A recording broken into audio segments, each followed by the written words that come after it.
Buenas tardes, amados hermanos. El Señor bendiga sus vidas. Queremos agradecer a Dios por este tiempo y porque nos permite estar grabando este video que habíamos quedado les enviaría con la intención de acabar por ahí las características del libro que hemos estado viendo de cómo edificar iglesias sanas. Y llegamos hasta la característica número 2 la semana pasada, el sábado. Nos hacen falta ver de la 3 hasta la 10. Y yo espero en este video podamos avanzar las más que podamos, dejar tal vez pendientes algunas si son necesarias para este próximo sábado y poder terminar lo que es la clase. Quisiera pues invitarles a orar y que el Señor nos dirija en lo que vamos a estar viendo durante este tiempo a través de lo virtual.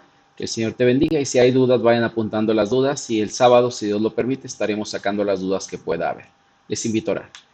Padre bendito, queremos agradecer, Señor, por esta oportunidad que nos brinda de poder disfrutar este tiempo en el que seguimos aprendiendo de su palabra día con día, Señor, y en esta clase que hemos estado viendo durante el mes de junio, que esperamos, Señor, estar terminando ya ahora en este primer sábado de julio, si usted así lo permite, y pedimos, Señor, que nos dé sabiduría y que nos dé también, pues de alguna manera, una claridad en la mente para entender lo que usted quiere de nuestra vida y como iglesia en particular, y que podamos glorificarle, Señor, con lo que hemos de hacer. Nos ponemos en sus manos y pedimos la dirección de su Espíritu Santo para lo que hemos de estar tratando, Señor, en esta tarde.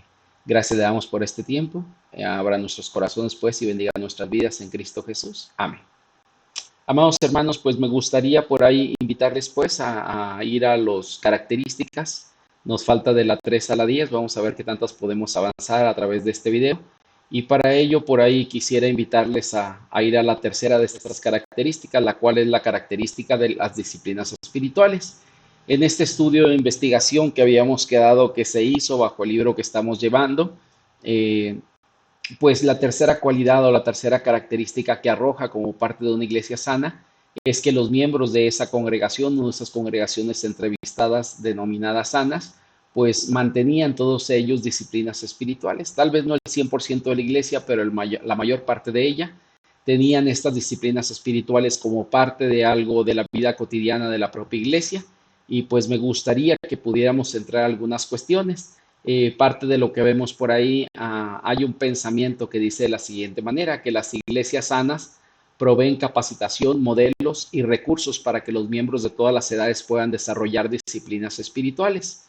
Por ahí Santiago capítulo 1 versículo 17 dice de la siguiente manera, pero la sabiduría que es de lo alto es primeramente pura, después específica, amable, benigna, llena de misericordia y de buenos frutos, sin incertidumbre ni hipocresía. Pues buscamos de alguna manera que una iglesia sana pueda cada miembro de ella participar de esas disciplinas espirituales. Y una responsabilidad de la iglesia es proveer parte de esas disciplinas, tanto colectivas como individuales, los recursos necesarios para que éstas puedan desarrollarse. Cuando hablamos de este tipo de cuestiones, pues nuestra iglesia tiene algunas que son parte de las herramientas de las disciplinas generales de la iglesia, pero también hemos intentado proveer algunas que son de forma particular, como los devocionales, para que cada persona podamos mantener durante la semana un tiempo de comunión con Dios, podamos disfrutar de esa relación con Él día con día, no solamente cada semana que nos vemos, sino cada día podamos tener ese tiempo y ese momento tan especial con el Señor. Cuando hablamos acerca de ello, pues cada miembro de una iglesia sana debe entender el valor de un diario y vital caminar con Cristo, es decir, que no solamente es 2 veces por semana, no solamente es cada ocasión que la iglesia está reunida, sino la importancia de esa vida cotidiana con el Señor. Ahora, en esta característica tal vez no espero entretenerme tanto, porque es algo que hemos visto a lo largo tanto del libro pasado como de la clase pasada. Tocamos disciplinas espirituales dentro de lo que era espiritualidad cristiana y el libro personal que estuvimos analizando de cómo diagnosticar nuestra vida espiritual. Y creo que esto queda bastante claro, que cada persona, cada creyente dentro de la iglesia, desde el más pequeño, no importa la edad que tenga, pueden ser 7, 8, 9 años, es decir, alguien ya creyente, hasta alguien de edad avanzada pueda entender lo importante que son las disciplinas espirituales en su diario caminar con Cristo. Y debe de ser enseñado cómo llevar a cabo una vida devocional personal y cómo animar a otros en el crecimiento espiritual a través de toda su vida. Es decir, no solamente la cualidad tiene que ver con él, sino también tiene que ver con las demás personas, es decir, ayudar a otros también a ese crecimiento en la persona de Cristo. Esto produce normalmente una tensión entre el ser y el hacer, es decir, el ser lo que somos y el hacer es parte de las disciplinas que hemos estado hablando, ¿no? Creo que van de la mano, pero se produce esta tensión en un cuerpo, en un discípulo, perdón, de Cristo, requiere que seamos disciplinados en nuestra vida de fe. Pero para esto es imposible estar disciplinados si no surge desde adentro. Podemos tener algunas cuestiones externas, pero si no está surgiendo desde dentro, podemos llamar a esto religiosidad. Una de las prioridades de Dios es que nosotros podamos entender nuestro ser, porque es ahí donde descubro más íntimamente a Dios, es decir, en mi relación con Él, no tanto en lo externo, sino en lo interno. Vivir de alguna forma para Cristo es vivir la vida guardando un equilibrio sano entre la intimidad y la acción, entre la acción y la compasión. Es decir, en pocas palabras, básicamente cuando hablamos acerca de esta cuestión, lo que se requiere dentro de ello es que cada creyente podamos entender lo importante de esas disciplinas y en relación no solamente en lo personal, sino como algo también de práctica en nuestras vidas. Es decir, ¿por qué lo practicamos? Porque lo necesitamos y entendemos que hay una necesidad de esa relación con Dios y lo único que me lleva a relacionarme con Dios son parte de esas disciplinas espirituales que Él ha provisto en su palabra y ha dejado las herramientas en las que tú y yo podemos buscar al Señor para guiarnos en esa relación con Él. Si un creyente empieza el día con oración y meditación, tendrá la oportunidad de ver todas las actividades de la vida como una oportunidad para expresar compañerismo con Dios. ¿Por qué? Porque esa relación íntima con Dios desde temprano le lleva a entender que todo está poniendo en manos de Dios y ver a Dios en medio de cada circunstancia de su vida cotidiana. Amado hermano, cuando hablamos acerca de esto, pues hemos hablado que se requiere un lugar de quietud, es decir, que el creyente requiere un lugar donde poder disfrutar de esa relación con Dios. Gozar de un lugar de quietud para cultivar las disciplinas de silencio y soledad es algo que todos los creyentes debemos efectuar. Esto pues aparece por ahí en Primera de Reyes 19, versículos del 9 al 13. Dios no solamente se aparece o se muestra en algunas cuestiones extravagantes, sino en momentos muy delicados, muy quietos, de mucha, ¿cómo podemos llamarle? Quietud en nuestra vida, de una pasividad en nuestro tiempo diario donde podemos buscar a Dios y tener esa relación con Él. La meta de la espiritualidad cristiana, amados hermanos, es conformarnos a Cristo. No es a estar juntos ni a la meditación ni a la aceptación de parte de otros. Es decir, esto se da por default, pero lo primero que buscamos es que nuestra vida sea conformada a la persona de Cristo. Nuestro discipulado debe expresarse en una vida de quieta sumisión a Dios, es decir, parte de esa relación con Dios que mantenemos tiene que estar ahí en esa expresión de la quieta sumisión donde podemos someternos a Dios en todo lo que Él busca y es imposible someternos si primero Él no nos indica qué hacer a través de estas disciplinas que tú y yo practicamos. Hablamos por ahí también de enfrentar directamente las distracciones, porque siempre que alguien quiere tener esa relación con Dios, siempre aparecerán algunas cuestiones que intentan minar esa relación con Dios y llevarnos a algo diferente a lo que Dios busca. Por ejemplo, aquí solamente pongo algunas de ellas. Hay muchas más, el libro trae muchas más. Si han estado leyendo el libro, pues básicamente complementará todo lo que yo estoy exponiendo y el libro solamente maneja algunas de estas situaciones como las tentaciones del maligno. Es decir, cuando alguien se dispone a vivir esa relación con Dios, el maligno no estará a gusto e intentará distraer nuestra vida de esa relación con Él, de esas disciplinas, pues con algunas tentaciones que nos llevarán a distraernos de ese propósito. Algunas de las cuestiones también son las prioridades distorsionadas. Hay gente que cuando queremos practicar estas disciplinas, pues se aparecen otras cuestiones y para mucha gente es complicado a veces saber cuál es la prioridad de nuestra vida, si una cuestión o otra, y uno debe entender, amado hermano, que la Biblia nos dice, buscad primeramente el reino de Dios, su justicia, y las demás cosas vendrán por añadidura. O en el Salmo por ahí 37, cuando dice, antes de encomendar a Jehová nuestro camino, Él dice, ven y deleítate en el Señor y Él concederá las peticiones de tu corazón. Es decir, creo que la prioridad no es estar trabajando y haciendo las cosas para que funcione mejor nuestra vida, sino más bien esa búsqueda de Dios que nos lleve a una realidad y a una expresión de ese amor con el Señor. Y eso es lo primero, es decir, la relación con Él debería de ser una prioridad, pero a veces ponemos otras prioridades por encima de esta. Tenemos hambre también y sed de cosas que no alimentan nuestro espíritu. Hay creyentes que tristemente invertimos muchas cosas, mucho de nuestro tiempo, de nuestro esfuerzo, en cuestiones que no nos ayudan espiritualmente, y eso pues es una distracción que nos evita la relación con Dios como debe de ser. Una carencia también de modelos, es decir, no hablamos de modelos bíblicos, sino modelos prácticos, porque no hemos sido la mayoría discipulados bajo esta perspectiva de un modelo que vayamos siguiendo, alguien que nos vaya formando, alguien a quien podamos ver cómo vive la vida cristiana y podamos tratar de imitarle, así como él está imitando a Cristo en esa relación con el Padre, ¿no? Y pues otro más, hemos perdido nuestro primer amor, es decir, que ya no hay un deseo de aquello que al principio había en nuestras vidas. Y todo esto, amados hermanos, pues básicamente nos lleva a quitar nuestra visión de Dios para fijarla en otras cuestiones que no es lo prioritario y no lo más necesario en nuestras vidas. La forma de estar en contacto con Dios es por medio de la oración, según Jeremías 33:3, un versículo muy bonito, muy hermoso que la mayoría conocemos y que nos invita o nos insta para estar en esa relación plena con el Señor. Y entre más profundas son las raíces, pues dice por ahí el dicho, más fuerte será también el árbol. Y creo que muchos creyentes, tristemente, esas raíces no son tan fuertes porque nos hacen falta las disciplinas espirituales en nuestro diario andar con el Señor. Nos hace falta sujetarnos a Él y someternos a Él en esa búsqueda constante, y esto hace de alguna manera que muchos creyentes podamos ser demasiadamente o muy débiles en nuestra vida cotidiana, ¿no? Es decir, en la relación con Dios, en lo espiritual, etcétera, etcétera. Debemos, amados hermanos, dentro de estas disciplinas entender que hay que dar atención a la voz de Dios. Cuando hablamos de dar atención a la voz de Dios, Dios nos ha creado precisamente para compartir con otros su propósito, el propósito por el cual nos ha hecho, y necesitamos saber escuchar a Dios. Esta de dar atención a la voz de Dios es para que oigamos el corazón del Señor, y el Señor tiene un corazón en el cual Él busca algo de este mundo, y yo creo que es necesario que tú y yo podamos escuchar el corazón de Dios para ser parte de nuestro propio caminar o andar con Él.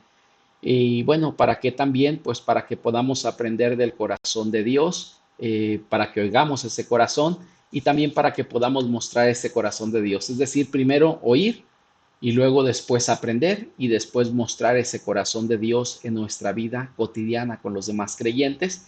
Recordemos que las disciplinas, el propósito de ellas es parecernos a Cristo, y en ese libro maneja que aquellas iglesias que están sanas o se les considera como sanas es porque la mayoría de sus integrantes de esas congregaciones pues entienden la importancia de reflejar a Cristo en sus vidas a través de estas disciplinas espirituales. Déjame darte algunas sugerencias prácticas dentro de ello. Estos no son especialmente mías. Normalmente, como digo, en el libro encontrarás parte de todo esto.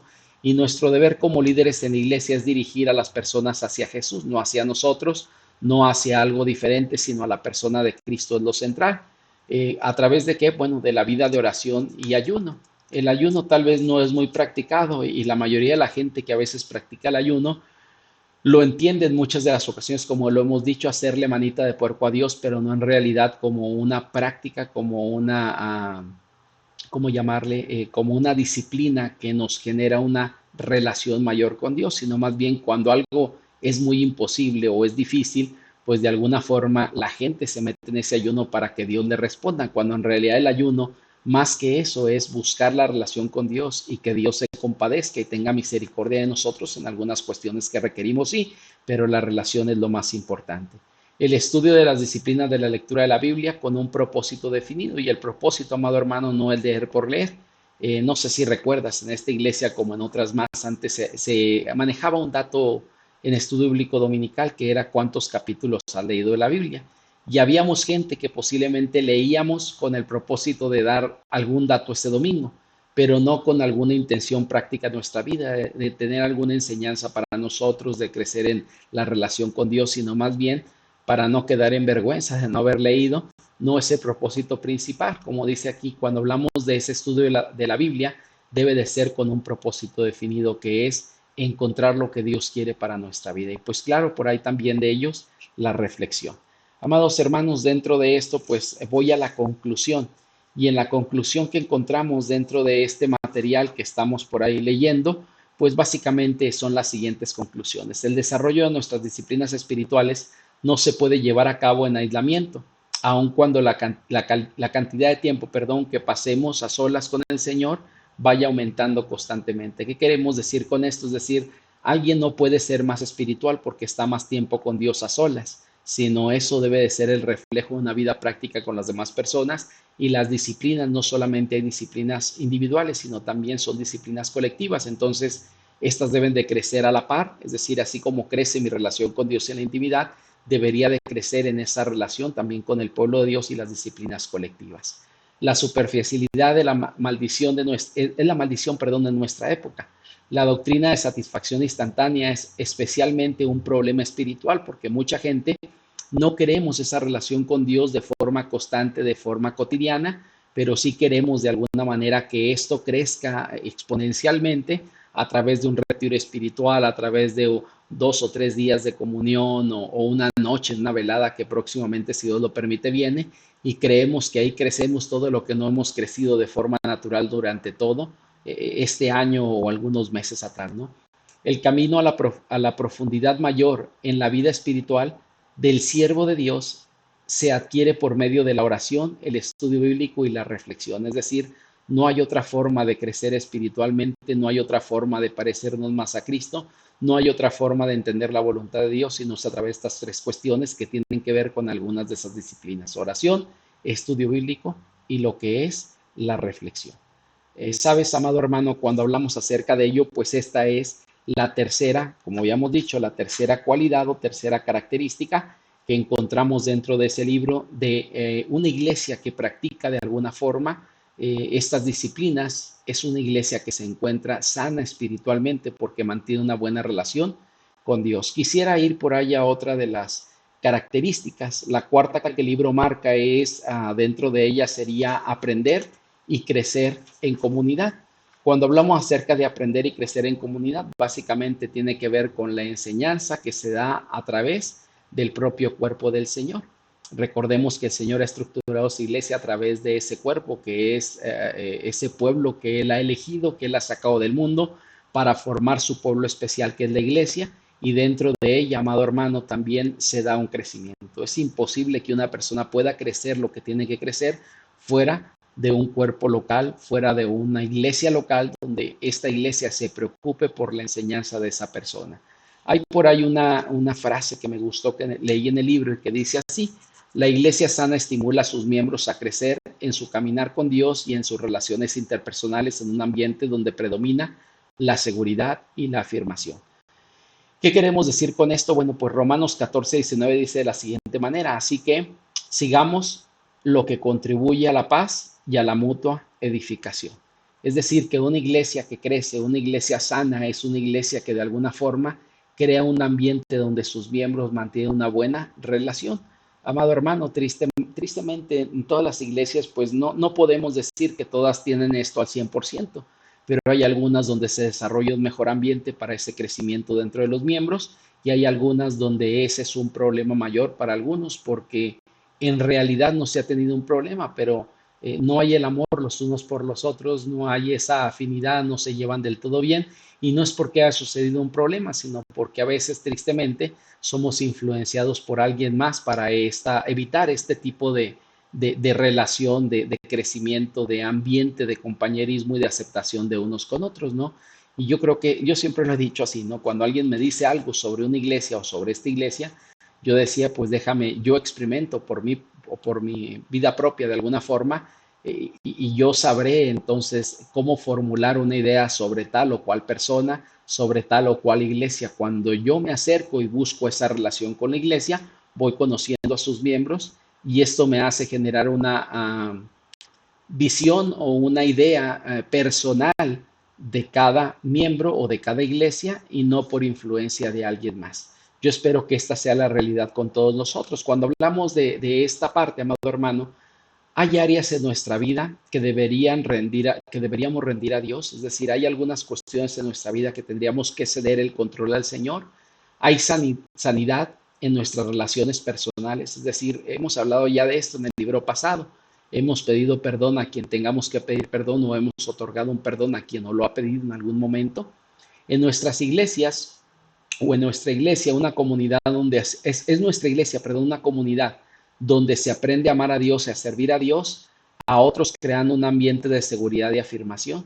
Esto son preguntas que el autor hace, amado hermano, porque una iglesia, como hemos dicho, sana, es una iglesia que mantiene una buena relación entre los miembros de esa comunidad donde todos juntos, aprenden más del Señor y viven más como el Señor quiere. Pues parte de ello lo encontramos en Jesús y la comunidad, es decir, la relación que Jesús estableció con sus discípulos se define en la palabra comunidad. Al vivir en comunidad pusieron en práctica la enseñanza y el ejemplo de Jesús, es decir, aprendían de Jesús y ponían en ejemplo o en vida práctica todas aquellas enseñanzas que de alguna forma habían escuchado del Maestro. ¿Cuál era el deseo de Jesús? Pues que sus discípulos llegaran a ser como Él en medida que crecían y aprendían juntos. Según Mateo capítulo número 10, versículo 24 al 27 nos habla acerca de ello. Jesús no solamente viene con el propósito de la salvación del hombre, sí, es el propósito central y principal, lo entendemos, pero Él venía a establecer a la iglesia, de hecho tan es así que lo menciona en Mateo 2 ocasiones por ahí la palabra iglesia, para hablar acerca de lo que sería la comunidad de fe, donde esos creyentes tendrían que formar esa comunidad a lo largo de algunos años, como podemos verlo en el libro de Hechos que estamos viendo en las prédicas del domingo. Jesús estableció el espíritu de comunidad de sus enseñanzas dadas a grupos grandes y pequeños, es decir, tanto a esos discípulos 12, a un grupo menor de 3, pero también cuando platicaba con grandes cantidades de gentes, les enseñaba los principios básicos de ese reino que él había implantado, de ese reino que él había de alguna forma establecido. Amado hermano, ¿cuáles son esos impedimentos en establecer comunidad?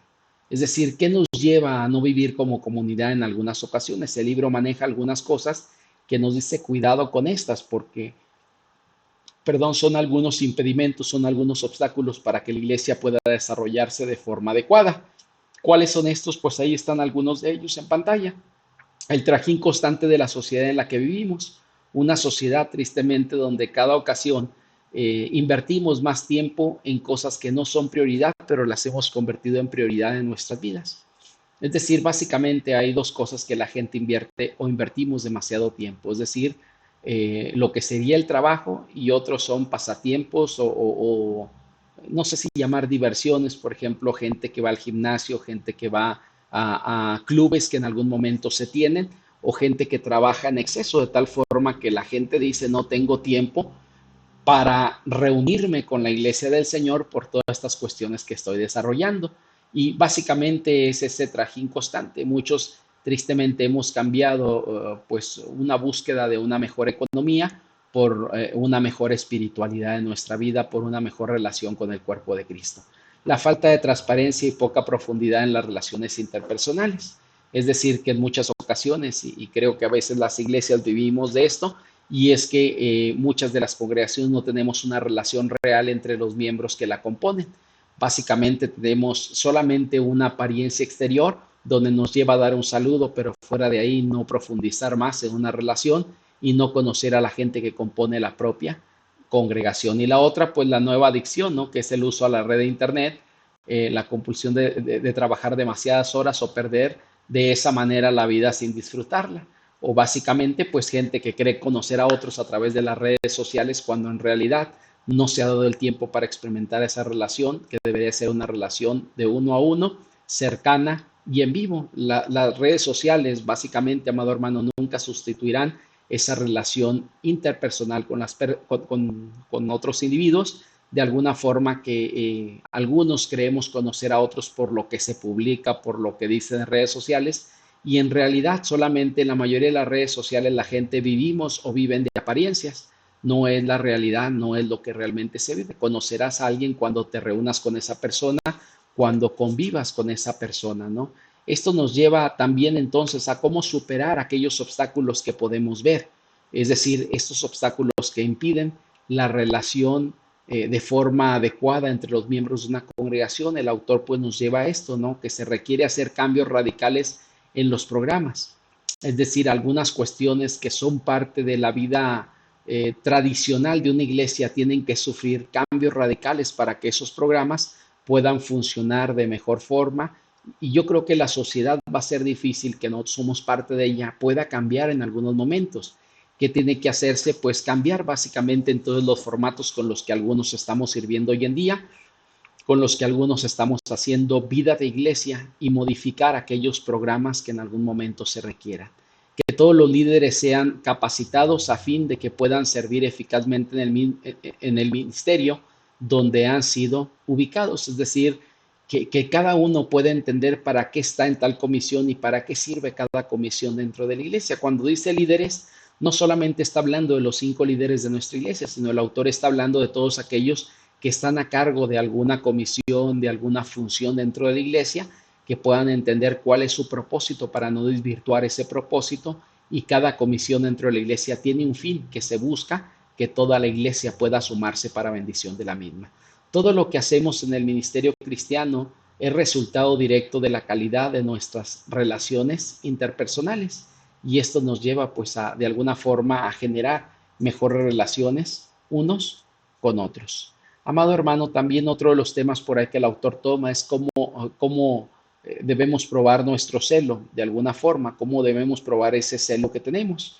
Bueno, ese celo por estas cuestiones, ¿no? 7 cuestiones que consideran al evaluar nuestro celo por el desarrollo y la madurez en Cristo. Y uno de ellos, por ahí, número 1, dice, es el cuidado de nuestros niños. Recordemos que esta es una etapa importante de la formación de cada uno de los miembros de nuestra iglesia. Ellos no son miembros, pero si el Señor lo quiere y eso es una realidad, llegarán a formar parte de esa membresía de la iglesia si el Señor los salva y ellos deciden obedecer al Señor en aquello que el Señor les pida. Segunda cuestión, contacto en forma consciente con otros. Es algo que hemos estado pidiendo, amados hermanos, pero tristemente la mayoría de las creyentes a veces no somos conscientes de esa necesidad. Y yo creo que el creyente, su círculo de amistades profundas y cercanas, más que no creyentes, debería de ser entre creyentes. Y pongo algo más todavía, no solamente con creyentes, sino creyentes que conforman la propia familia espiritual, que sería la iglesia local a la que pertenecen. Grupos que establecen un pacto a favor del compañerismo. ¿Qué quiere decir esto? Pues básicamente, pues que han evitado de alguna forma el meterse en algunas cuestiones que no son necesarias, que pueden distraer el propósito central o pueden crear problemas dentro de la iglesia. No lo dice el autor, pero yo sí añadiría tal vez aquí algo, ¿no? Evitar cualquier tipo de chisme, de rumor, de comentarios nocivos sobre gente que compone la propia iglesia, porque estos tristemente afectan ese compañerismo, no solamente de los que han tenido una circunstancia de conflicto entre ellos, sino de todos aquellos que han escuchado en algún momento algo nocivo sobre otro creyente y se forman una imagen que no saben si en realidad es cierta o no, porque esa imagen se la está proveyendo alguien más. O los programas o un programa para el crecimiento y el aprendizaje. Esto pues hemos estado buscándolo. Hoy estamos en este CKVP precisamente buscando ese crecimiento y aprendizaje. Pues fuera necesario de todos los miembros, o me gustaría que fuera de todos, no todos se han incluido, pero está abierto siempre para todos. Número 5, la capacitación sistemática de los maestros, pues es algo también que buscamos. De hecho, si tú puedes notar durante este CKVP que estamos llevando hoy, pues es algo que estamos buscando. Son las áreas de enseñanza y el área de lo que es evangelismo, misiones. ¿Por qué? Porque ambas cuestiones son esenciales para un maestro. Yo entiendo que es la primera la más esencial, pero la segunda, pues un maestro también debe entender lo que es el evangelio y poder compartirlo constantemente con aquellos que tiene cercanos a él, por si alguno de ellos en realidad no ha sido salvo, que el Señor pueda alcanzarle entendiendo ese mensaje de salvación. Amado hermano, también cuando hablamos de ese celo por estos programas, por el crecimiento de la iglesia, por un desarrollo, una madurez en Cristo, pues es la comunicación dentro de la familia, dentro de esa comunicación que existe dentro de la iglesia y por último, pues impactar a la comunidad. ¿A cuál comunidad? Ya no tanto a la que estamos, sino solamente, perdón, aparte de esta comunidad que es la iglesia, hacia los que están afuera, que son parte de gente que nos ve constantemente, gente que se acerca con nosotros o que saben que son creyentes. Pues nos vamos por ahí a la conclusión de esta cuarta característica que hemos estado por ahí hablando, y esta cuarta característica en la conclusión dice lo siguiente: caminemos juntos a través del laberinto de la vida, aprendiendo y creciendo en la comunidad de la fe. Es decir, qué bueno que tú aprendas solo, qué bueno que busques a Dios solo, pero hay algo que nunca podrá sustituir, que es el aprendizaje y el crecimiento dentro de una comunidad de fe, dentro de esa comunidad que el Señor te ha puesto, que sería la iglesia. Amado hermano, yo espero que puedas sentir amor por esa iglesia en la que el Señor hoy nos permite ser parte. Pues a mí me gusta porque la iglesia no es algo que alguien nos imponga, es algo que tú y yo de alguna manera hemos definido, que es el lugar donde nos gustaría estar, que es el lugar donde queremos estar, aún y a pesar de las deficiencias que ésta pudiera tener. Somos conscientes de esas deficiencias y a pesar de ello queremos ser parte de esa familia donde Dios nos ha colocado. Amado hermano, pues vamos por ahí al la siguiente cuestión que tenemos, que sería la característica número 5, que es el compromiso de expresar relaciones interpersonales en amor.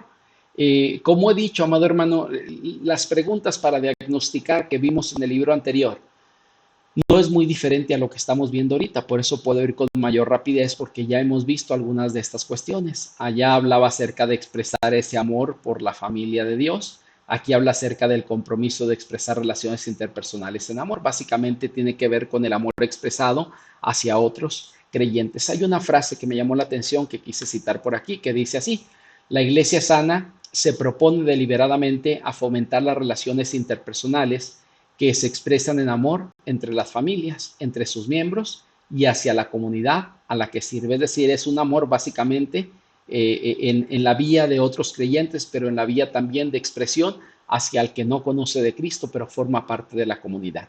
Alguien podrá decir, pastor, aquí no aparece Dios. Bueno, entendemos que es el primer amor que debe surgir, es el primer mandamiento que el Señor nos dice. En primera de Juan 3:16 dice lo siguiente: en esto hemos conocido el amor, en que Él puso su vida por nosotros. También nosotros debemos poner nuestra vida por los hermanos. Yo espero, amado hermano, que nuestro amor vaya creciendo en ese sentido de poder ayudar. Tal vez no podemos solventar todos los problemas de alguien, pero sí podemos ayudar en el momento crítico que algunos de ellos experimentan esos problemas, y en amor pudiéramos ayudarles en esa situación que ellos están experimentando de alguna manera. Amado hermano, la iglesia está viviendo una era de narcisismo debido al egocentrismo y deterioro de las relaciones interpersonales. La mayoría de la gente vemos hacia nosotros sin importarnos lo que las demás personas pueden estar viviendo, pueden estar atravesando, pueden estar pasando. La iglesia de Cristo debe presentar una alternativa que respire vida y esperanza en el corazón solitario, confundido, despojado y herido de la gente. Es decir, la gente que llega a nuestras congregaciones viene lastimada, y esas iglesias que se encuentran en sanidad espiritual, son iglesias que expresan ese amor en estas relaciones interpersonales con los demás miembros de una congregación. Debemos satisfacer nuestras necesidades básicas como ser amados, confirmados y aceptados por las personas más importantes en nuestra vida, tener personas de autoridad que nos guíen y nos dirijan de manera apropiada, como nuestros padres, abuelos y otros líderes importantes aún dentro de la iglesia.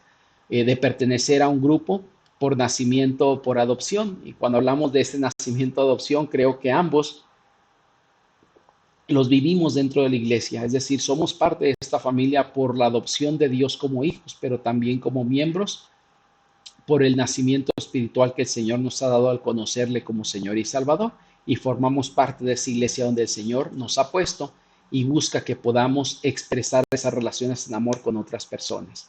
El libro habla también acerca de conocer nuestra comunidad. Conocemos bien a la gente de nuestra congregación. Hemos observado cómo se relacionan los miembros de nuestra iglesia, es decir, tener una visión amplia acerca de cómo esta gente que compone la iglesia es y cómo poder acercarnos a muchos de ellos. Gracias a Dios por aquellos que lo hacen, por aquellos que tienen una buena visión sobre esta área, pero con aquellos que no tenemos esta visión que deberíamos, creo que el Señor nos lleva a poner un poquito de empeño para anotar, para ser críticos en un buen sentido, para poder llegar a esas personas y tratar de acercarnos y crear relaciones que puedan expresar amor de ellos hacia con nosotros y nosotros hacia ellos también. ¿Cuáles son los rasgos distintivos de nuestra región? Son personas resistentes a cambio, valoran la tradición, qué religión predomina, cuál es el nivel de estudios, son personas de confianza, reservadas, etcétera, etcétera. Son preguntas, y una última es: ¿conocemos bien a nuestra comunidad? Es decir, ¿por qué estas preguntas las hace? Porque creo que aquellos que hemos vivido en diferentes partes del país nos damos cuenta que no toda la gente es de la misma forma en las diferentes regiones y nos ayuda a entender cómo es la gente en esa región, perdón, para cometer los menos errores posibles y poder acercarnos a ellos para bendición de sus vidas, es decir, para que el Señor nos permita ir guiándonos en esa relación con Él y creciendo en esa exposición con esa gente y esas relaciones que el Señor busca que tú y yo podamos mantener con ellos. Debemos establecer, amados hermanos, relaciones interpersonales que se expresan en amor. ¿Cómo son estas? Bueno, aquí el autor nos da algunas cuestiones que son importantes reflexionar en nuestra vida como iglesia y poner en práctica si de alguna forma no la estamos llevando a cabo. Expresar el amor y la aceptación de forma incondicional, es decir, que amemos a los miembros a pesar de lo que estos sean y a pesar de los errores que estos puedan cometer. Ahora entiéndase lo siguiente, el hecho de que un miembro de la iglesia falle y en algún momento se discipline, no quiere decir que uno no le ame o no le acepte. Simple y sencillamente le aceptamos y le amamos, pero también eso implica que tengo que tener un cuidado por él y ayudarle en algunas áreas de deficiencia que está expresando. Segunda cuestión, fomentar la autenticidad, la transparencia y la honestidad y la integridad dentro de los miembros, de tal forma que podamos confiar en las relaciones dentro de la iglesia, no estarnos cuidando de unos con otros como sucede en algunas congregaciones, donde eso impide que tú puedas actuar de forma natural, que tú puedas ser sincero, que puedas expresarte libremente, por miedo a que la gente no actúa con esa integridad o con esa honestidad o esa transparencia que debería de darse. Tercera cuestión, exhibir la gracia, la misericordia y el perdón, es decir, ser una iglesia que se perdone constantemente. Recordemos, hago alusión al material que estuvimos llevando sobre diagnosticar. Recordemos que los últimos capítulos, no recuerdo, creo que era el 9 o el 8, hablaba acerca de ese perdón, de ese extender misericordia a los demás en un perdón por alguna falta que hayan cometido contra nosotros. Comunicar, dice el número 4, y resolver los conflictos. En muchas de las iglesias, tristemente, los conflictos no son resueltos, se dejan al tiempo. Y si algo yo me he dado cuenta es que en la mayoría de los casos, tal vez el 95%, el tiempo no resuelve los conflictos, es decir, solamente los acrecienta o los hace enraizarse más en los corazones de las personas, es decir, no resuelve conflictos. El hecho de que una familia o dos familias tengan un problema y uno dice, bueno, ya se les pasará, tristemente en algunas ocasiones, esto genera otros conflictos mayores porque no se sana el corazón, sino más bien el problema se hace raíz más grande ahí y esto genera que esos miembros de la iglesia pues no exista esa relación entre ellos de amor donde fluya un amor de un lado hacia el otro y viceversa, ¿no? Número 5, establecer medios para sobrellevar las cargas de los unos de los otros, es decir, compañerismo, generar relaciones. Pues en la iglesia, básicamente, aquí solamente tenemos uno que es la oración, pero hay otras cuestiones que deberían de darse para que esa iglesia pueda considerarse como sana, porque una persona sana emocionalmente y espiritualmente, entonces si es sana así, pues va a resolver los problemas que puedan generarse dentro de las relaciones que ésta tenga. Número 6, fomentar la diversidad dentro de la iglesia, entender, amados hermanos, que no todos somos iguales. Y una iglesia sana, creo que es lo más sano, entender que todos somos diferentes, pero a pesar de las diferencias, nos amamos y esas diferencias nos unen más que nos desunen. ¿Qué quiero decir con esto? Pues básicamente cada persona es diferente. Si todos fuéramos, como dice la escritura, boca, pues quién sería ojo y quién podría ser nariz, quién podría ser oído. Es decir, cada uno somos diferentes. Los órganos de nuestro cuerpo o los miembros de nuestro cuerpo son diferentes cada uno de ellos. Y es por eso que se puede dar una unidad perfecta, porque nadie somos iguales. Equipar a las familias a través de ministerios específicos, es decir, los ministerios y comisiones o ministerios dentro de la iglesia, se supone que debe existir tantos cuanto necesidades haya dentro de la iglesia. Hay gente que a veces nos ha preguntado, pastor, ¿por qué aquí no tiene este ministerio o este programa? Bueno, pues básicamente porque no hemos visto la necesidad de tenerlo, porque no tenemos ese problema como iglesia, o en otras ocasiones, pues tristemente no hemos atendido. No quiero decir una o la otra veces, pero esto se da y básicamente cuando no hay esto, amado hermano, pues la gente no se siente aceptada porque hay ministerios que deberían de abrirse para gente que tiene algún tipo de problema que le puede ayudar y sentir aceptación y perdón en medio de sus deficiencias o los problemas que puede estar viviendo.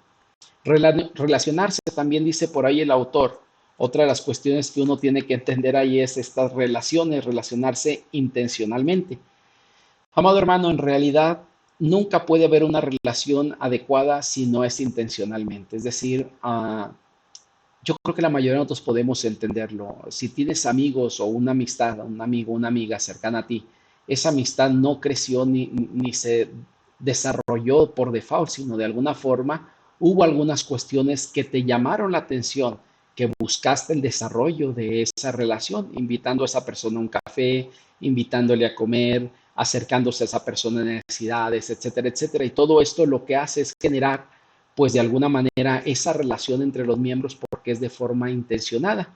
Dios bendice a la iglesia que busca intencionalmente fomentar las buenas relaciones interpersonales entre las familias, entre los miembros y con la comunidad a la que ésta sirve.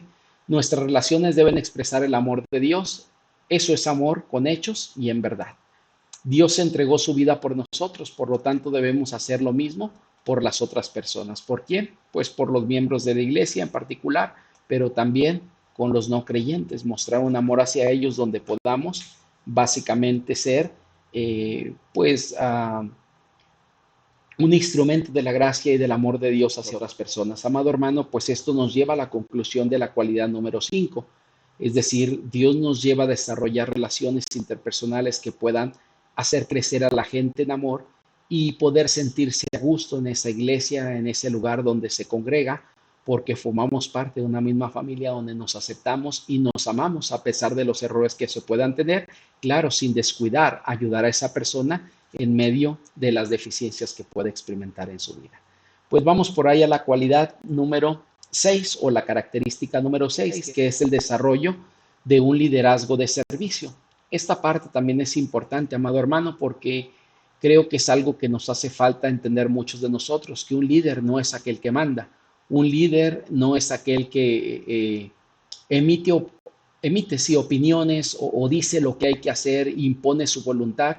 Este es el concepto de liderazgo de nuestro mundo, pero en la Biblia realmente el liderazgo es servicio. ¿Recuerdas esto? Que el que quiera ser el mayor entre vosotros tiene que ser el servidor de todos. Y cuando hablamos de ese liderazgo, es un liderazgo que la gente, que la iglesia misma pueda sentir dentro de ella, no un liderazgo ausente o un liderazgo vacío donde esa persona o esas personas o ese pastor, estamos hablando de cualquier líder básicamente, llega e imponga, pero sin meterse, sin ensuciarse las manos dentro del trabajo. Tristemente, este es un problema en muchas de las iglesias y nuestra iglesia ha intentado combatir este problema. No sé si lo hubiera antes o no, yo cuando llegué no puedo hablar del pasado, pero he estado o estuve en varias iglesias donde ese liderazgo eran líderes vitalicios, casi podemos llamarlo así, donde estos ya no trabajaban en la iglesia, pero era quien tomaban las decisiones básicamente de lo que se hacía o lo que no se hacía dentro de la misma. En nuestra congregación pues, buscamos que ese liderazgo que hoy tenemos pueda emanar dentro de las comisiones de la propia iglesia, pero sin duda que hace falta un crecimiento mayor dentro de ese liderazgo, dentro de cada uno de los que formamos un liderazgo, que somos parte de esos líderes, para involucrarnos no solamente en el área que me compete, sino en el área de las demás personas, de tal forma que podamos ser, como dice aquí, un liderazgo de servicio y de apoyo, no hacia el pastor únicamente, sino hacia toda la iglesia, porque no se trata de ayudar al pastor, se trata de ayudar a la iglesia y el pastor está con la misma intencionalidad, ayudar en el crecimiento, el desarrollo, diferentes cuestiones que la iglesia requiere día con día. Hay una frase que llamó mi atención, que la pongo ahí: la iglesia sana identifica a las personas a quienes Dios ha llamado y ha dado el don de liderazgo y las capacita para ser líderes, y no solamente líderes, sino líderes siervos. Efesios 4:16 dice lo siguiente: de quien todo el cuerpo, bien concertado y unido entre sí por todas las coyunturas que se ayudan mutuamente según la actividad propia de cada miembro, recibe su crecimiento para ir edificándose en amor. Es decir, para eso está el liderazgo básicamente. Como introducción, amado hermano, puedo decir algunas cuestiones que por ahí están en pantalla. La primera de ellas es lo siguiente, ¿no? En esa introducción que por ahí aparece, dice: lo que has oído de mí ante muchos testigos, esto encarga a hombres fieles que sean idóneos para enseñar también a otros. En pocas palabras, que cada líder debería de ser un ejemplo hacia los demás en cuestión de compromiso, en cuestión de crecimiento, en cuestión de espiritualidad, en cuestión de todo lo que realmente implica la vida cristiana. La mejor inversión es aquella que se hace en creyentes que han estado dispuestos a ser capacitados para ser líderes eficaces. Esto lo dijo por ahí Pablo Bertolino, pastor de la Iglesia Bíblica al Calvario de la ciudad de, bueno, por ahí una ciudad, aparece en pantalla si mal no recuerdo, Mederit, si mal no recuerdo, aparece por ahí. Y bueno, amado hermano, como comparto, esto debería de ser de alguna forma una realidad en cada iglesia, que esos creyentes que han sido dispuestos para liderar deben de ser capacitados para hacer su ministerio, un ministerio efectivo en lo que hagan, cualquiera que éste sea. ¿Cómo identificamos aquellos en quienes deseamos invertir nuestro tiempo y esfuerzo? Pues básicamente hay algunas cualidades que el autor nos marca y una de ellas aparece ahí y dice lo siguiente: es bueno saber que el ministerio es más importante que el puesto. Es decir, no buscamos gente que quiera sentirse más por estar en un puesto. No queremos gente que quiera de alguna forma sobresalir, que quiera imponer, sino más bien gente que entienda que su ministerio, su servicio es más importante que el puesto que va a tomar. No importa cuál sea este. Es decir, todos, aún un servidor, deberíamos de entender en una iglesia que lo más importante no es ser pastor, sino las responsabilidades para atenderse que esto conlleva en la vida de cualquier miembro. Amado hermano, cuando entendemos esto, hay otra cuestión también de cómo identificar. Y la segunda es, debemos buscar a personas que ya muestren interés en la palabra, que ya estén involucrados en cierto nivel en algún ministerio. Es decir, tristemente tengo que decirlo, no la mayoría de los líderes, pues siempre que se han tomado, están interesados en seguir creciendo, sino algunos de ellos creen que este es como que el nivel que debe alcanzarse. Conocí iglesias en La Laguna que pensaban de alguna forma que los líderes tenían que ser aquellos que eran los que más tiempo tenían en la iglesia, porque había que avanzar dentro de un recorrido para llegar hasta allá, cuando en realidad el liderazgo, amado hermano, es parte de un don que Dios ha puesto en su palabra, y ese don tiene que ver con el presidir, es decir, el estar liderando, el ejercer una influencia sobre los demás en servicio para que la iglesia pueda cumplir con la labor que Dios le ha encomendado. La creación de un liderazgo eficaz es una inversión a largo plazo, no es algo corto plazo, sino a largo plazo, que debe desarrollarse a través del tiempo, a través de algunos años, para que aquellos miembros puedan desarrollar una función eficiente y hacer un ministerio efectivo en lo que Dios les ha puesto a desarrollar. Encontramos, amados hermanos, modelos bíblicos de un líder siervo, es decir, hay varios modelos de estos y quiero poner algunos de ellos. El primero de estos sería Jesús. La inversión de su vida en la de sus discípulos fue el punto central de todo lo que él hizo. Su inversión le costó la propia vida, es decir, 3 años en los cuales él estuvo invirtiendo su tiempo, y su tiempo, no solamente el tiempo, sino su propia vida se consumió esos 3 años en levantar esos 12 discípulos, esos 12 apóstoles, 11 de ellos en particular entendemos, y un 12avo que, aunque no estuvo bajo el cobijo de Jesús directamente, en realidad lo estuvo, porque recuerden que aquel 12avo discípulo que se elige tenía que cumplir algunas cualidades, y una de ellas es que hubiera andado en el ministerio de Jesús, no como apóstol, no como un discípulo directo, pero había estado involucrado dentro de ese ministerio. Demostró su compromiso total hacia ellos cuando les lavó los pies, es decir, un liderazgo de servicio. No es alguien que manda, no es alguien que le dice a la gente solamente lo que tiene que hacer, sino que también se ensucia las manos juntamente con aquellos que están sirviendo dentro de esa comisión, cualquiera que ésta sea. Y pues el líder no ha sido llamado para enseñorearse de los demás, como dice por ahí Marcos 10, 42, 45. Ha sido llamado a servir a otros imitando el ejemplo de Jesús, es decir, un líder siervo básicamente en su vida. Encontramos también por ahí esto: el apóstol Pablo capta para nosotros varios pensamientos en ciertos pasajes claves, como uno de ellos, por ejemplo, Filipenses capítulo 2, versículos del 3 al 8. Pablo llama a imitar a Cristo, y a Cristo lo define en este pasaje como aquel siervo que se hizo, siendo Dios, no escatimó ser igual a Dios como cosa que aferrarse, sino que se despojó, vino, habitó y se hizo aún más humillado a sí mismo al tomar forma de siervo y llevar aún esa condición hasta la propia muerte. Básicamente es lo que nos dice el pasaje. Y nos insta de tal manera, amado hermano, a imitar a Cristo en ese servicio, en esa relación que el Señor busca con nuestras vidas, que busca que tú y yo podamos imitarle. En 1 Tesalonicenses 2, del 6 al 12, Pablo presenta el desafío a vivir con la misma humildad con la que tuvo Cristo, es decir, esa humildad donde hay un líder que estamos siguiendo, que es Jesús. Y Pablo mismo se desgastó en el servicio, no era alguien que solamente ordenaba, era alguien básicamente que disponía su vida para servicio a Dios, invirtiendo todo lo que él era para bendición del pueblo de Dios y que este pueblo pudiera seguir creciendo en donde quiera que éste se encontrara. Amado hermano, pues básicamente esto es algo que podemos encontrar en la vida del Señor Jesucristo, que replica Pablo, pero no solamente Pablo, sino también Pedro. Retoma parte de ese mismo tema y las metas fundamentales del liderazgo, dice, están resumidas por el apóstol Pablo en Efesios capítulo 4, versículos del 11 al 13.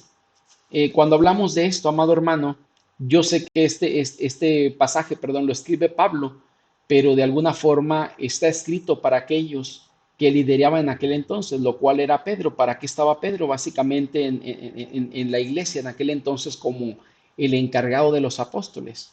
Pues básicamente para preparar al pueblo de Dios para las obras de servicio a otros, para edificar el cuerpo de Cristo, para alcanzar la unidad de la fe, para llegar a ser maduro.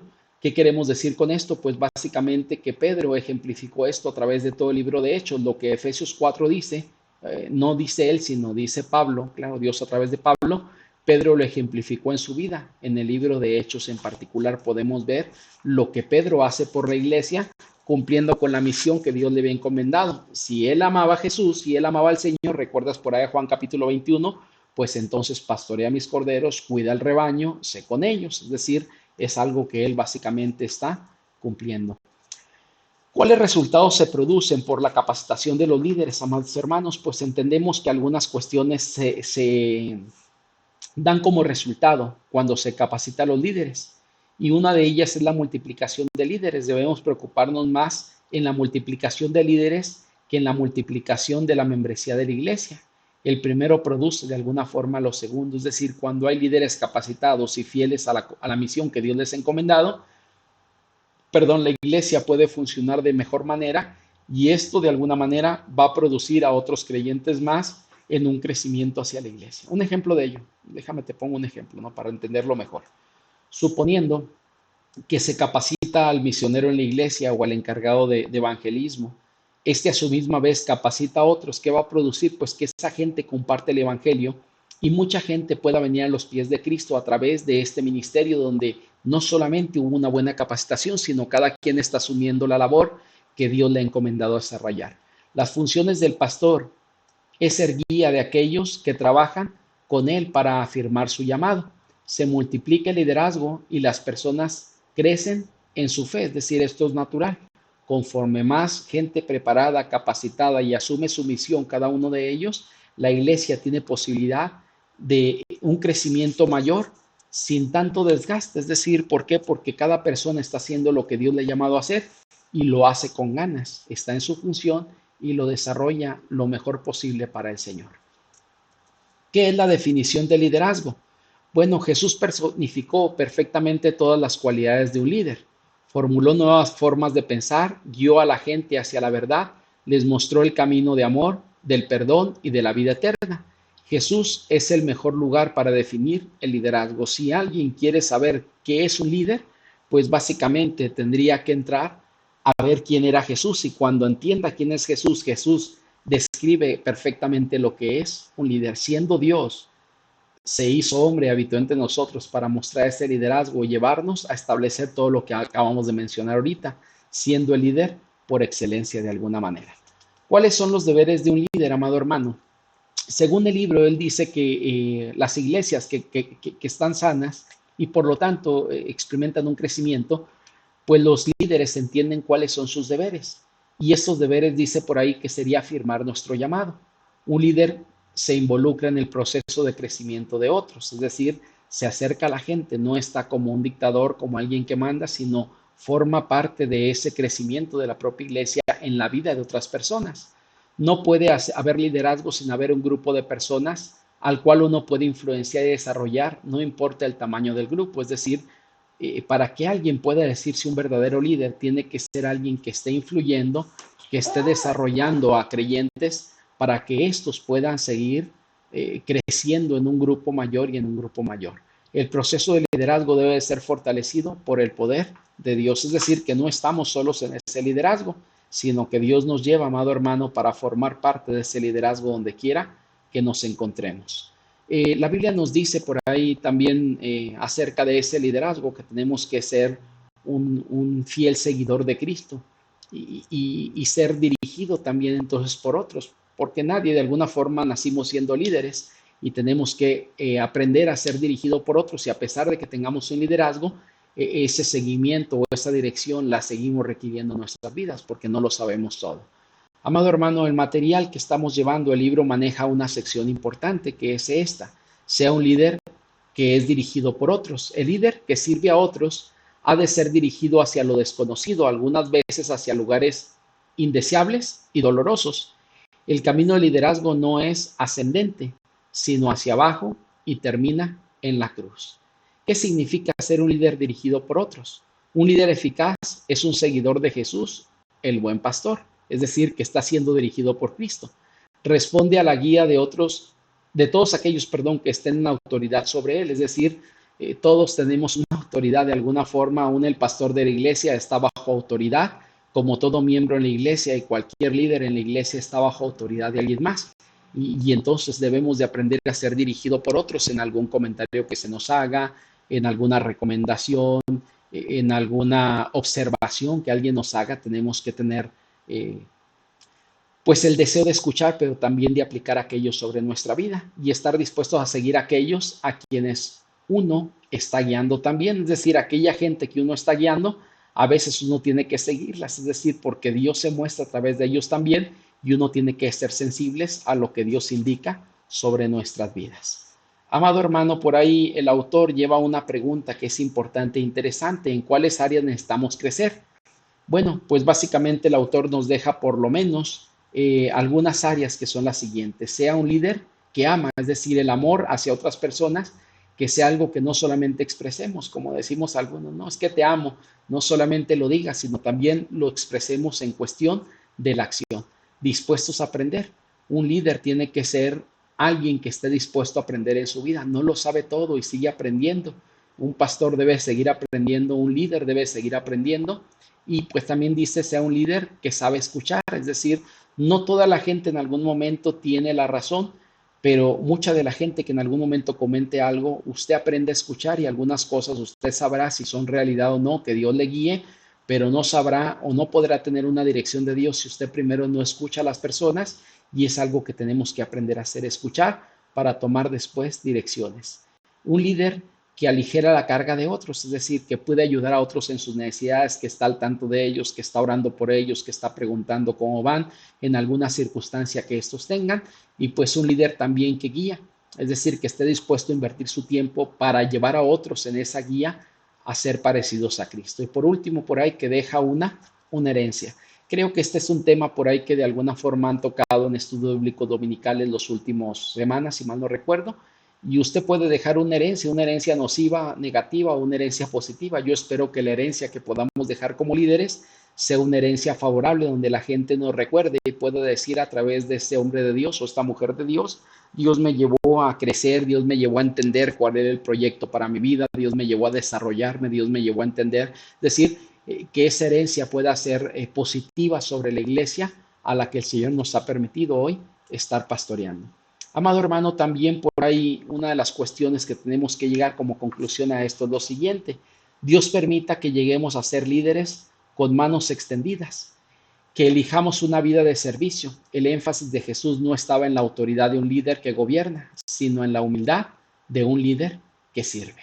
Yo espero que nuestra iglesia vaya tendiendo hacia allá, es decir, cuando elijamos un liderazgo, no lo elijamos por ser populares, no lo elijamos por ser pues alguien que me ha ayudado en algún momento en el servicio fuera de la iglesia, sino más bien alguien que veamos comprometido con la iglesia, sirviendo a la iglesia, alguien que va creciendo y que nos apoya en el crecimiento también a nosotros dentro de la propia congregación, que ese tipo de líderes podamos estar eligiendo para que la iglesia pueda seguir avanzando en el proyecto que Dios le permite hoy estar desarrollando.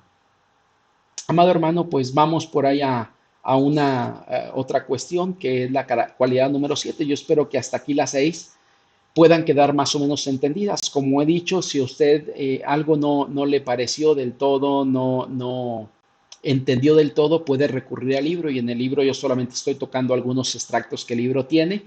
Y claro, si alguna pregunta usted tiene, el sábado mañana, si Dios lo permite, podemos estar por ahí entrando a esas preguntas para tratar de contestar cada una de ellas y dar una respuesta. Vamos a la cualidad o característica número 7 por ahí de este material que estamos llevando, y esta cualidad tiene que ver con un enfoque hacia afuera. Esta parte es importantísimo. Creo que nuestra iglesia, un servidor, estoy orando por ello, y creo que no solamente yo, sino toda la iglesia, el liderazgo de la iglesia, varios miembros de la iglesia estamos orando para que esto pueda ser una realidad, amado hermano, que como creyentes no dejemos de ver hacia adentro, pero que no son nuestro único foco o enfoque que tengamos hacia adentro, sino que nuestro enfoque vaya hacia afuera, entendiendo que de cientos de miles de personas que habitamos la ciudad de Durango, solamente algunos miles somos creyentes. Entonces hace falta mucho trabajo allá afuera, el enfoque hacia la gente que aún no conoce a Jesús como Señor y Salvador. Y hay una frase que llamó mi atención por ahí, que aparece en el libro también: la iglesia sana establece como prioridad la comunicación de la verdad de Jesucristo y la demostración de su amor hacia aquellos que están fuera de la fe, es decir, hacia la comunidad de no creyentes, hacia la gente que no ha tenido un encuentro personal con Jesús como Señor y Salvador. Recuerda lo que dijo por ahí Lucas 10:10, o lo que dijo el Señor, perdón, Lucas 19:10, porque el Hijo del Hombre ha venido a buscar y a salvar lo que se había perdido. Creo que la iglesia es necesario dejar de ver hacia adelante hacia adelante, no hacia adentro, para ver hacia afuera, ya que el Señor, como dice ahí, vino a buscar y a salvar lo que se había perdido, y lo que está en la iglesia se supone que ya ha sido encontrado, que ya hay una relación con Cristo. Y esos mismos debemos de utilizar, esos hermanos, ellos y nosotros, para ir a buscar los que todavía se encuentran perdidos, para gloria y honra del Señor, ellos puedan ser salvos también. Amado hermano, debemos servir al Señor con un corazón tierno de amor y fidelidad. En cada cosa que hagamos debemos hacer aceptables a la gente que Dios pone en nuestra vida. Esto lo dice por ahí un autor, Hugo Corey, perdón. Estas palabras definen una vida vertida en favor de otros al grado que ellos tengan un encuentro personal con Jesús como Señor y Salvador, tal y como lo dice por ahí Mateo capítulo 10, versículo número 40. Evangelizar, amado hermano, a partir de una fuente interior. Es imposible dar lo que no tienes o lo que no tenemos de alguna manera.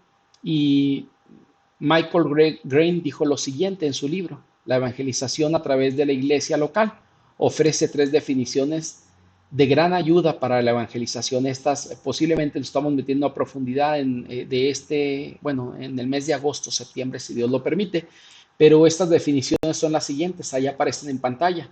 Evangelizar es presentar a Cristo Jesús en el poder del Espíritu Santo, de manera que los hombres pongan su confianza en Dios por medio de Él, aceptándolo como su Salvador y servirle como su Rey en el compañerismo en la iglesia. Esto lo dijo por ahí William Temple, arzobispo inglés.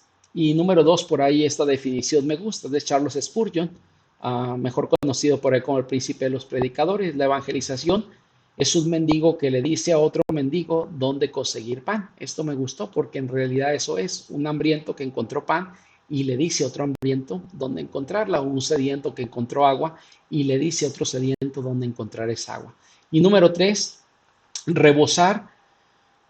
Primera Tesalonicenses 1:5 se refiere a alguien que está lleno de gozo de Jesucristo y que se desborde ese gozo. Describe la confianza del cristianismo. En pocas palabras, que el cristianismo o el cristiano está rebosando y desborda ese gozo para que otros también de alguna manera puedan encontrar ese gozo que él llegó a encontrar. Amado hermano, el autor nos dice por ahí que nosotros elegimos de alguna forma el gozo. El gozo es una alegría permanente o un estado en el corazón, un estado interior. Dice por ahí lo siguiente: no está sujeto a las circunstancias. El gozo es el fruto del Espíritu Santo de todos los creyentes verdaderos. Después de que todos nos quebrantamos delante de Dios, estamos listos para recibir el regalo de la gracia, la misericordia, el amor, el perdón y el gozo. Esto nos dice por ahí Salmo número 51, versículos del 10 al verso número 12. Y algunos pasajes bíblicos favoritos relacionados con el gozo, pues ahí están algunos de ellos. Gálatas 5, versículo 22-23, básicamente que es el fruto del Espíritu y dentro de ese fruto, dentro de las cualidades de ese fruto está el gozo. Filipenses de alguna manera también ahí está. Habacuc también nos lleva a que a pesar de las circunstancias el gozo puede permanecer, y Nehemías lo mismo. De un corazón con gozo restaurado emerge una vida de fidelidad a Dios. Y básicamente, amado hermano, hoy en día nuestra vida como creyentes debe de estar enfocada buscando desarrollar ese gozo en nuestra vida, que lleve a vivir a otros también ese mismo gozo. ¿Cuáles son las herramientas del trabajo necesario para que la iglesia tenga un enfoque hacia afuera? Bueno, pues básicamente hay algunas de estas que como iglesia tenemos, pero tristemente no estamos desarrollándolas como deberíamos. El Espíritu Santo, la persona del Espíritu Santo, cuando uno es sensible a Él le hará entender que usted y yo fuimos llamados para ser testigos. Recuerda lo que dice Hechos 1:8. Cuando venga sobre vosotros el Espíritu Santo, me seréis testigos. Cuando uno es sensible al Espíritu Santo le muestra a uno que uno no está haciendo la labor que tiene que hacer en la vida, y uno necesita hacer esa labor constantemente, porque para eso fuimos llamados. La oración misma, es decir, que Dios nos dé el deseo. Si no tiene usted el deseo, si yo no tengo el deseo, que nos dé el deseo por ir en búsqueda de aquellos que aún se encuentran perdidos. Número 3, el testimonio personal. Es decir, una vida santa de alguna forma que pueda respaldar las palabras que la gente escuchará de nuestra boca.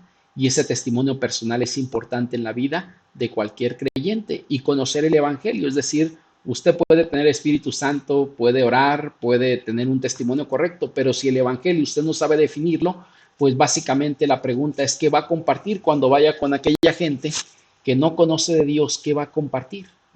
¿Va a compartir solamente lo que usted cree o lo que la Biblia dice acerca de la persona de Cristo?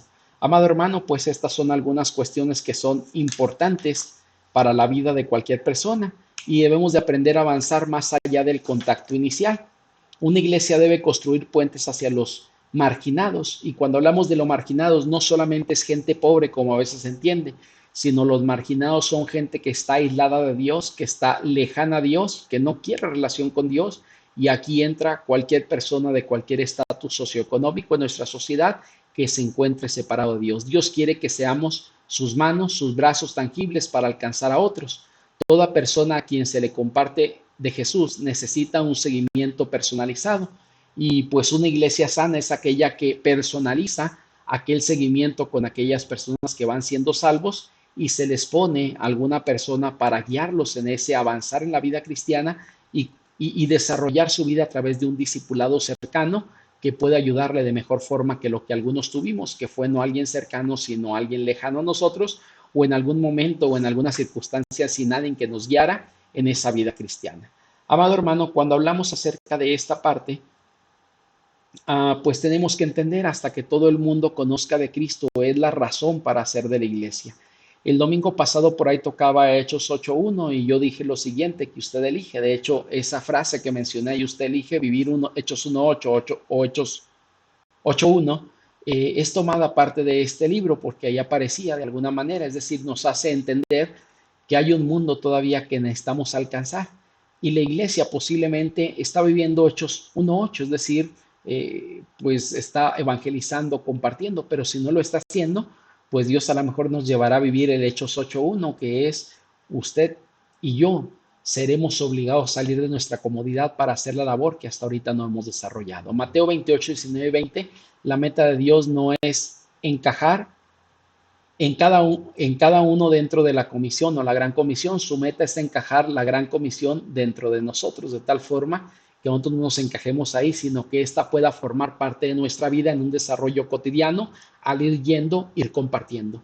Mientras exista un inconverso en nuestra colonia, la iglesia necesita seguir creciendo.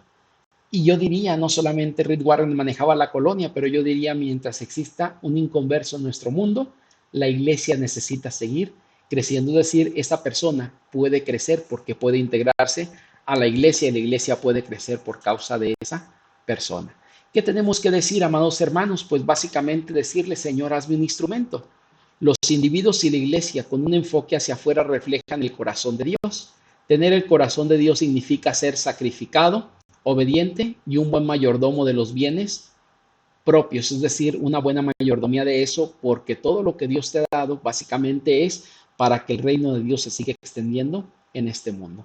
Amados hermanos, como conclusión, la iglesia que tiene un enfoque hacia afuera tendrá un sentido creciente de la importancia del extenderse hacia otros por medio de los ministerios de la evangelización, la preocupación social y las misiones mundiales. Una iglesia sana debe de por lo menos 4 cosas: comunicar el mensaje de Jesús, es decir, el evangelio; pasar la fe a la siguiente generación, es decir, no solamente a los no creyentes de afuera, sino a nuestros propios hijos también, a las generaciones que vienen posteriores a nosotros.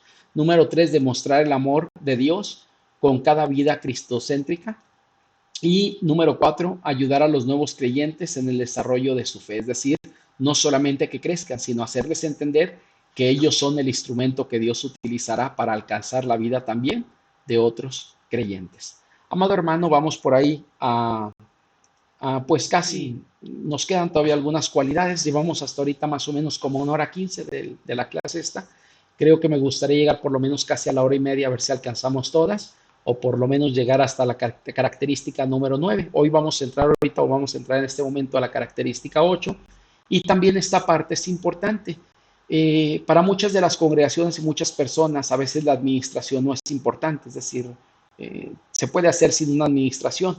Creo que Dios nos llama a ser administradores de lo que Él nos ha puesto, y la iglesia posee recursos que tienen que ser también administrados. Cuando digo esto, amado hermano, lo digo por una cuestión, porque la administración no está peleada con la fe.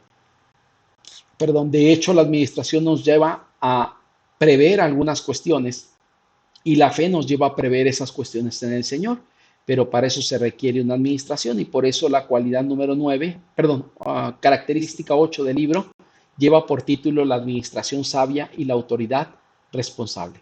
¿Qué quiere decir esto? Pues básicamente que una iglesia que se encuentra en sanidad o en buena salud espiritual es una iglesia con una buena administración sabia de parte de Dios y una autoridad responsable dentro de la propia congregación. Hay una frase por ahí que quiero citar, como en cada capítulo: la iglesia sabia utiliza sus instalaciones, equipos y estructuras a fin de proveer el máximo apoyo para el crecimiento y el desarrollo de sus ministerios o de su servicio hacia los demás creyentes. Por ahí Lucas 16:11 dice lo siguiente: así que si con las riquezas injustas no fuiste fieles, ¿quién nos confiará lo verdadero? Es decir, somos llamados a desarrollar una vida agradable delante de Dios en todo lo que nos ha permitido vivir, y hacer buena utilización de los recursos que el Señor ha puesto en nuestras manos hasta el día de hoy, porque hemos de rendir cuentas de ellas. Amado hermano, cuando encontramos esto como parte de la introducción, quiero decir algunas cuestiones. Muchas iglesias sufren por no tener una administración sabia. Gracias a Dios que creo que el Señor nos permite tener esta administración sabia hoy en día, y que podemos dar buenos resultados con ella también para atender necesidades que podemos ver dentro de la iglesia, pero también necesidades que estamos viendo hacia afuera de la iglesia que tenemos también que atender en algún momento. ¿Sabes, amado hermano, cuál es la solución?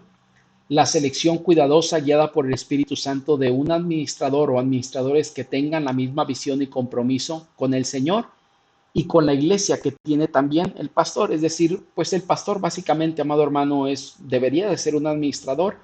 No todos los pastores a veces gozan o gozamos de esa bendición de saber administrar, y cuando no hay esa bendición, uno tiene que echarse mano de buenos administradores para sacar el proyecto que Dios ha encomendado en sus manos, en manos del pastor, que es la propia iglesia. No, es decir, entendemos que la iglesia es del Señor, pero la ha encomendado en hombres para que estos puedan continuar, ese desarrollo. Para mí, una de las cosas, no sé si hablaré mal o bien, no sé cómo decir o cómo catalogar lo que voy a decir, pero sí quiero decirlo. Viví un poco cerca tal vez de uno de los pastores más renombrados aquí en México, que es Luis Gabriel César Insunza. Y el pastor Gary, a mi parecer, no es de las personas mejor administradas que usted pueda encontrar. Es un buen líder, sí, pero en la administración yo creo que le faltan muchas cuestiones. Digo, viví de cerca, fue mi maestro, viví en un lado de la iglesia que él pastoreaba por 4 años de mi vida, y en el seminario, él pastoreaba la primera iglesia bautista de Ciudad Satélite, y el seminario le rentaba las instalaciones de esta iglesia y fue mi maestro y puedo decirle que a mi parecer era una persona no bien administrada, pero tenía un administrador que mis respetos para él.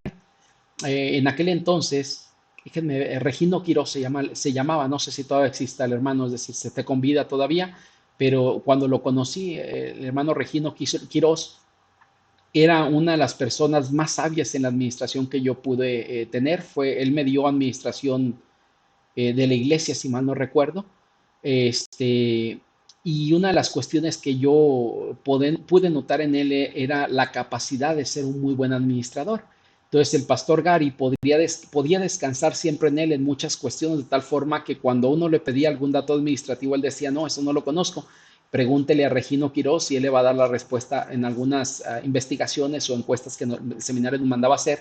Y puedo decirte algo, es decir, aquí lo que dice básicamente esta parte, la solución para una buena administración o es que el pastor se aplique en la administración o pueda conseguir algún miembro o algunos miembros de la iglesia que puedan ser buenos administradores. Amado hermano, cuando hablamos de la administración, la mayoría de la gente siempre ve el recurso, pero uno se olvida que el mayor recurso que una iglesia tiene no es el dinero, sino son las personas.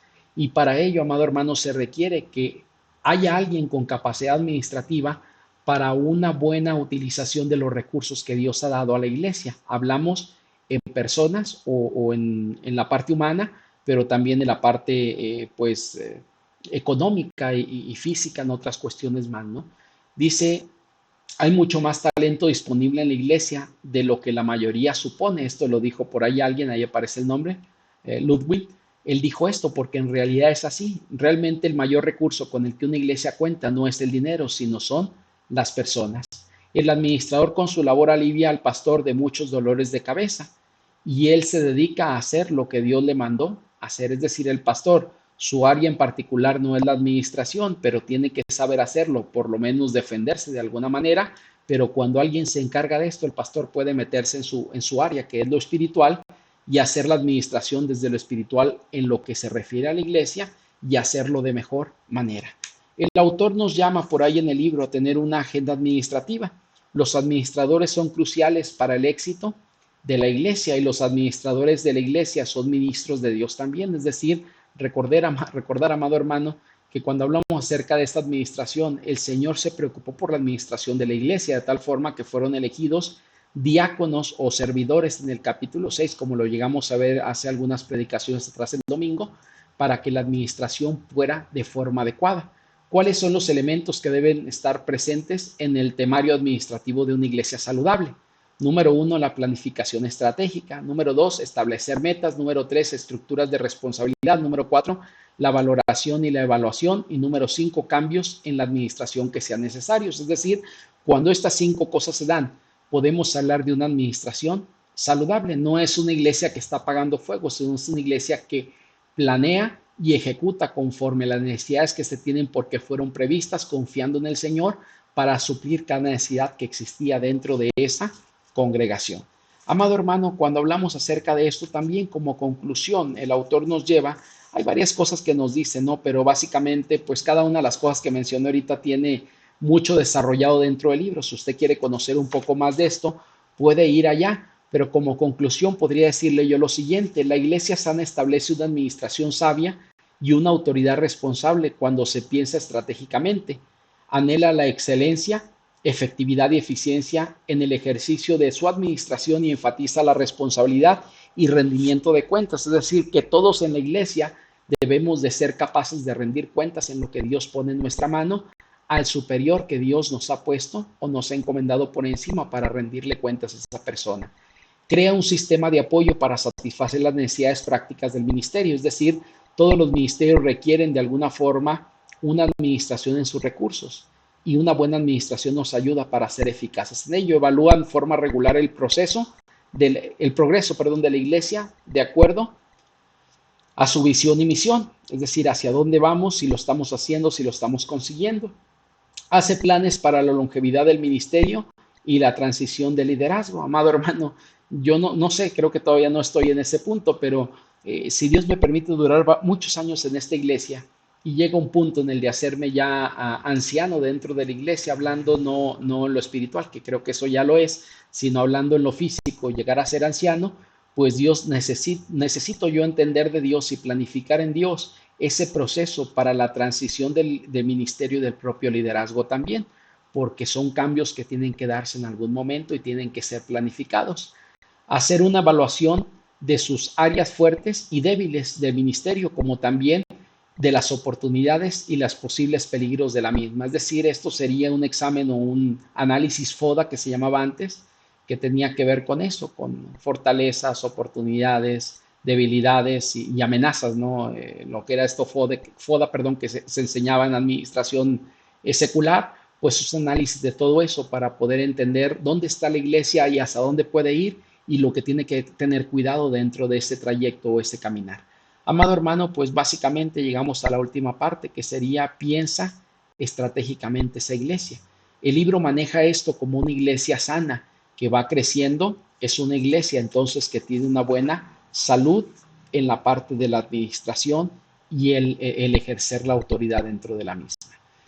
Quisiera ir por ahí a la última de las cualidades, amado hermano, que hoy estoy exponiendo en este video. Voy a dejar la 10 para verla en clase el día de mañana y juntamente con la 10 estaremos sacando algunas preguntas que usted pueda llegar para llegar a las conclusiones finales y comenzar mañana mismo también lo que es el estudio sobre dones espirituales. Cuando hablamos acerca de esta cualidad número 9, amado hermano, sería crear redes entre los miembros del cuerpo de Cristo. Esta es una parte que por algún tiempo en nuestra iglesia estuvo un poquito detenida o varada, que en algún momento se vivió bajo liderazgos pasados, pero por algunas circunstancias creo que la iglesia se encasilló, se encerró, y hoy en día el Señor nos permite estar saliendo porque creo que es algo sano que necesitamos entender de alguna forma para la vida de nuestra iglesia. Cuando en el libro que estamos leyendo o el libro de texto que tenemos, que es una iglesia con buena salud espiritual, se hace la investigación sobre iglesias sanas y en desarrollo, una de las cualidades o características que se encuentran es que esas iglesias no estaban solitarias, sino habían establecido redes con otras iglesias, proyectos en común por los cuales estaba trabajando, y pues es algo que me gustaría tocar dentro de ello. El autor nos dice por ahí una frase que es: la iglesia sana se extiende hacia otros miembros del cuerpo de Cristo en búsqueda de colaboración para poder compartir recursos y oportunidades de aprendizaje y para celebrar juntos la alabanza. Juan 17:23 dice: yo en ellos y tú en mí, para que sean perfectamente unidos, para que el mundo conozca que tú me has enviado y a los que has amado, como también a mí me has amado. Básicamente, amado hermano, sería la relación dentro del grupo denominacional o con otras iglesias para entablar algunos proyectos que por mera cuenta personal como iglesia no podríamos alcanzar. Es decir, será difícil que esta iglesia en algún momento pueda establecer un seminario como tal. Entonces, ¿qué puede hacer para poder tener un lugar de capacitación para ministros? Pues en algún momento conjuntarse con alguna convención o en algunas iglesias de la ciudad para proveer maestros para la capacitación de ministros dentro de las propias iglesias de estas. Un ejemplo de ello, puede haber otras cosas más: enviar un misionero a lo mejor fuera del país o a una zona recóndita del país. A lo mejor como iglesia no podemos sostenerlo completamente, pero entre varias iglesias podríamos sostener este proyecto. Como introducción, amado hermano, ¿en qué formas como iglesia estamos desarrollando relaciones con otras iglesias de nuestra denominación y de otras denominaciones que comparten las mismas inquietudes y valores? Sería padre, dice por ahí el autor, que nos reuniéramos con el propósito de desarrollar la amistad, orar y adorar juntos, compartir recursos, colaborar y formar alianzas estratégicas para el apoyo ministerial. ¿Con quién? Bueno, pues hay redes mundiales, nacionales y regionales. Es decir, para nosotros, básicamente, que somos bautistas convencionales, hay 7 grupos, por lo menos en México, trabajando hace algunos años, bautistas independientes, bautistas bíblicos, bautistas fundamentales, etcétera, etcétera.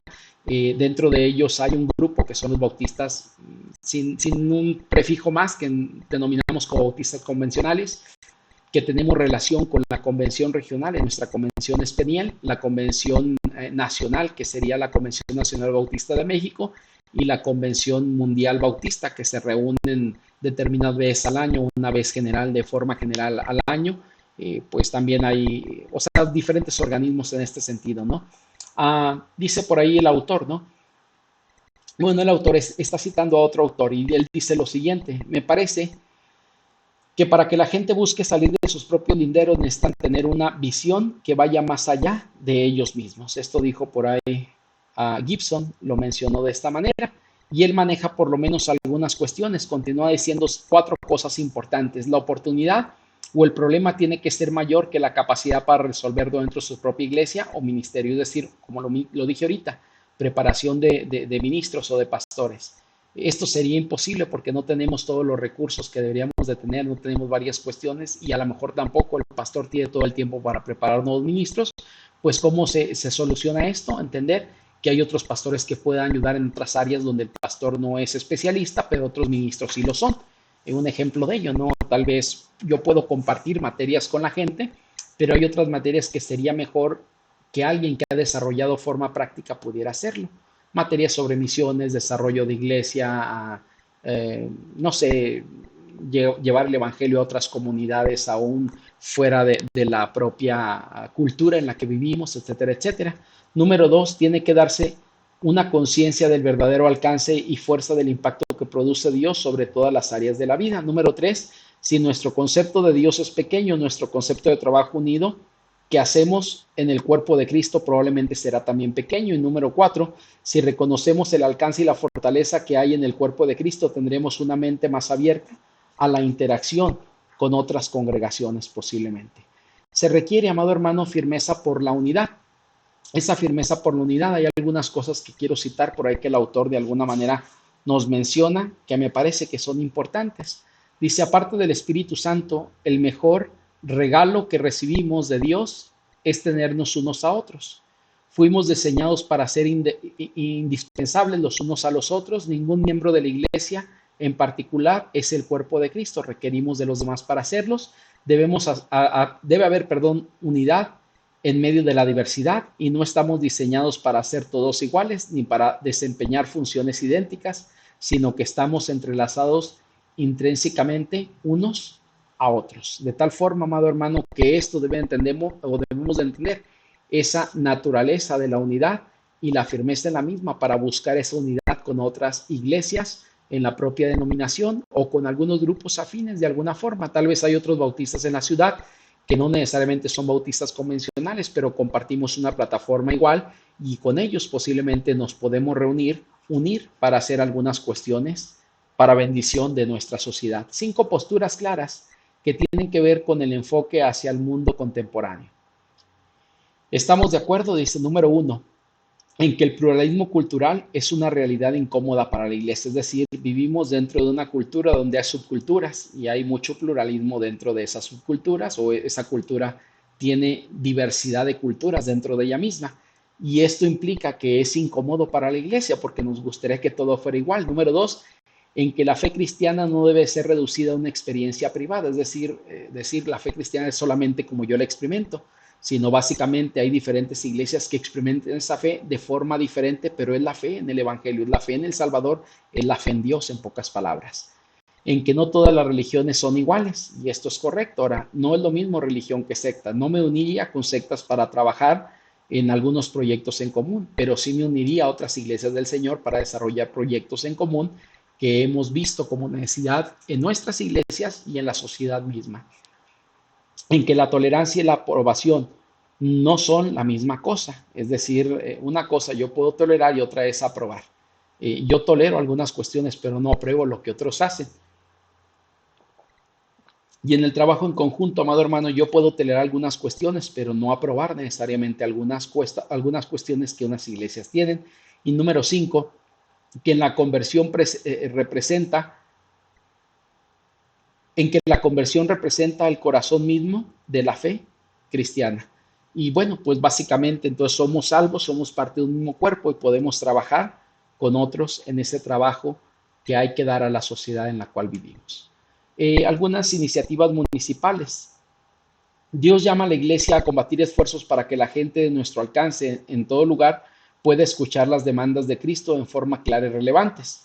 Y esto nos lleva a entender algunas cuestiones que aparecen por ahí en pantalla. Número uno, somos los únicos con un mensaje que garantiza la vida eterna. Es decir, esto no lo tiene el municipio, no lo tiene una secta, lo tenemos los evangélicos, los cristianos. Somos los únicos con acceso ilimitado a Dios el Padre. Somos los únicos con el poder del Espíritu Santo y la autoridad de rechazar las influencias de la estrategia demoníacas. Número 4, somos los únicos que podemos hacer la obra de Dios en las ciudades, es decir, las convenciones y las iglesias fueron puestas para alcanzar lo que una iglesia no puede alcanzar. Entonces podemos hacer más juntos que de forma individual en algunas ocasiones y somos los únicos que tenemos esta exclusiva responsabilidad debido a que somos parte del cuerpo y somos sus colaboradores como embajadores y sus amigos, es decir, del Señor Jesucristo. 5 principios que deben ser considerados. Esta parte es importante, dice por ahí, pastores orando juntos como amigos. Yo tengo que ser sincero, no es algo que estemos haciendo ahorita, pero es algo que me gustaría, que los pastores de iglesias hermanas en esta ciudad podamos estar orando juntos como amigos por necesidades que vemos en nuestra propia sociedad. Compartir los recursos, es decir, hay cosas que una iglesia tiene y nosotros no tenemos que podemos compartir para el extendimiento del reino de Dios en esta tierra. Pactos que abarcan a toda la ciudad, extendernos por esfuerzos unidos y la interdependencia regional, es decir, esa necesidad de esfuerzo con otras iglesias, con otras convenciones, para alcanzar algunas cuestiones que son necesarias. Aquí en esta área, amado hermano, déjame te comento algo.